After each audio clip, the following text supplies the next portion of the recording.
Did I skip? Hello everybody, welcome back to Screenstars. I'm here today to bring you my review for the 2024 horror film The Red, also known as Rippy. The film is co-written and directed by Ryan Coonan, and it stars Tess Howbridge, Michael Biehn, Tom Block, Martin Blum, and Dom Bridges. Right, the film is set in Australia, and it focuses on a homicidal kangaroo.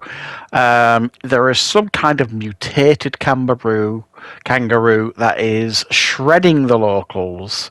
The local sheriff, Maddie, played by Tess Howbridge, is trying to cope with it as best she can. She's trying to live up to the name of her father, who was apparently a very brave person, according to her. The local crackpot, played by Michael Biehn, sees this kangaroo, tries to warn everybody. Nobody listens because they think he's a bit bonkers, and they all regret that decision because this mutated savage kangaroo starts targeting them all. Right, what are my thoughts on The Red or Rippy? Right. This sounds like it should be a horror comedy by the very concept alone. As I've said previously on some of my most recent reviews, horror comedies, if done right, or even with their tongues firmly in their cheeks, they can be fairly entertaining, whether they're trying to be or not sometimes. And there are quite a few examples of that over the last few years. And I like that. I like horror films that have got ridiculous concepts but are quite self-aware. Now, this has got a ridiculous concept, but it takes itself a little bit too seriously for my liking. So therefore, I kind of struggled with this one a little bit, because the whole concept of this is just bizarre and well, it's daft, really. This mutated, almost zombie kangaroo that can't be killed, running riot amongst this small Australian village. It's just crazy, and like I say, everyone really kind of takes this a little bit too seriously. Now, the only form of levity in this film, or lightness, comes from Michael Biehn's character Schmitty. As I say, he plays like the local crackpot. He's like a Vietnam vet.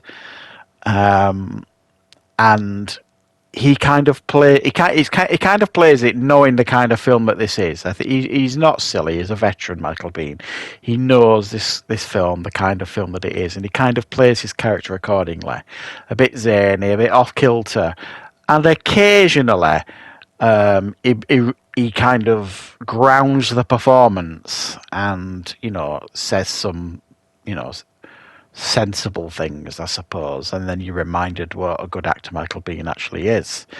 But for the most part, this film in the early stages are locals wandering about, mostly in the dark, getting stalked by this giant 7-foot roux that is devouring them, tearing them to shreds. Nobody believing Michael Biehn's character, everybody thinking they're safe because they locked this local up who they think might be, the person responsible. And then, typical horror film fashion, everybody comes to the realization too late that it's actually, the truth is that there is a mutated kangaroo out there going bonkers, and they've got to kind of band together as locals to try and sort it out and deal with it. And it, as you can imagine, a film like this, it doesn't go necessarily as well as they want it to.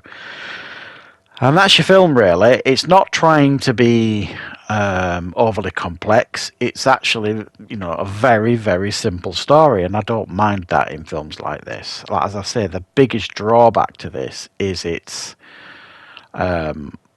the fact that, for me, it's nowhere near as self-aware as it needs to be, even though some of the performances are quite enjoyable. Michael Biehn obviously stands out, but I actually thought Tess Howbridge, who plays the Sheriff Maddie, did a very, very good job here as well as a couple of the other performances. It needed a little bit more campness, I think, this, to kind of really get into the spirit of it. I really struggled to take it seriously.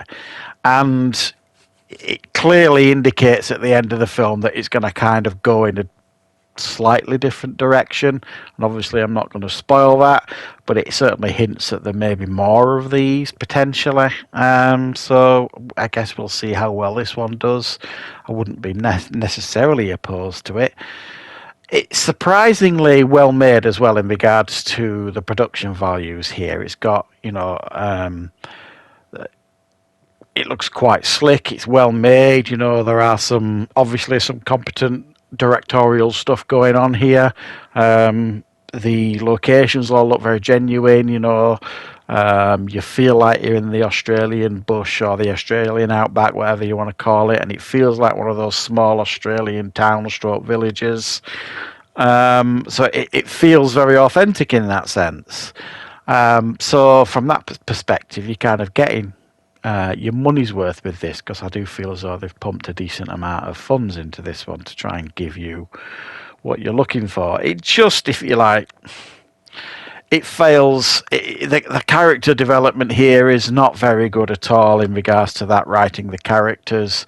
They do make an effort and give some of the characters a bit of a backstory, especially Michael Bihn's character and the Sheriff Madde.